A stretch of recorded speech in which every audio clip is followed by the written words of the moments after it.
We were just growing people, not only growing musicians. Yeah, you say we might lose fans, but the latest record was a little bit of, for most of the fans, some kind of twist. Like a lot of people liked it, but there were also some old school fans that didn't appreciate it the way. But that happened actually already with Lacuna Coil. Like people that was connected with us with Evans Alive and all the Kamalai song, they found Lacuna Coil already too different, too modern in a way, or too extreme.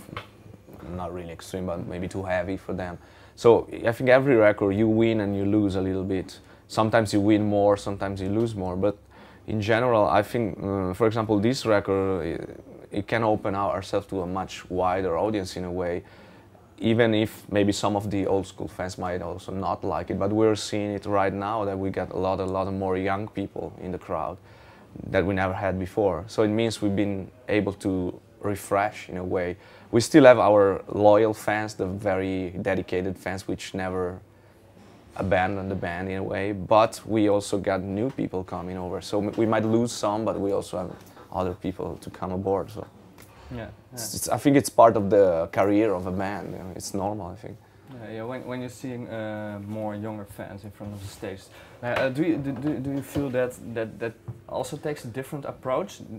Because no, I think the new generation are pretty cool. I mean, they really like to have fun, and even at the Wacken, we played like last week at the Wacken festival, and the people called for a Wall of Death. It never happened in our career that people call on our. We're not that extreme, you know, to be like a band like Lamb of God or Devil Driver. We usually normally had a lot of Wall of Death and stuff. So that means that they just want to have fun, you know. So I think what can change in a performance is due to the song. So probably we move differently, or we enjoy differently playing certain type of songs compared to other type of songs. But so if it's not needed to headbang or to do something more rhythmical because the song is more flow and is more based on the vocal, for example, then we don't do it. But that is not really changing for the crowd. It's changing because the song doesn't require such a heavy impact from the band, you know. Yeah, a little bit back to the songs from the new album. Mm-hmm. Are there certain songs that when you play them, because I heard that the very first time you were going to tour with this album, you had practically 1 day of rehearsal time. Still now, actually, every time we add a new song on the set, we never have time to rehearse it because we are always on tour. Yeah. So we rehearse it on the sound check, basically. Okay, yeah. But are there maybe some spontaneous things that you add to a number because you just like it? Yeah, yeah. I think you learn the more you play the song live, the more you learn. The more you watch a video from it, you know, we film sometimes the show to see how we move, how we coordinate, and especially now that we have a little bit of production, especially in the big shows. So we need to do some, not choreography, but kind of synchronized movement, like sometimes we have to all to go on the razor or all in the front, so we need to coordinate a little bit. So we film the show and we see what's going on. And for the new songs, you really need to see how your natural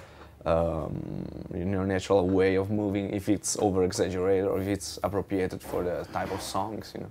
So yeah, I think it's good also to look what you do. It's good to see what you do and make it better, look better. Yeah, but are you also adding some new musical parts in it, like a new arrangement, loop, new arrangements, small differences between? Yeah, I think that we try. Sometimes we try with the guitar, especially, even if we are using some backup track for the keyboard and the loops. So we can't really change the structure of the song unless we decided before. Because we have to do files and stuff that the hard drive is going to play as a background track, like keyboard, so we have to make it longer or shorter. But in terms of guitar arrangement and that kind of stuff, yeah, or little vocal changes, we do it when we can and we have a good idea, yes. Mm-hmm.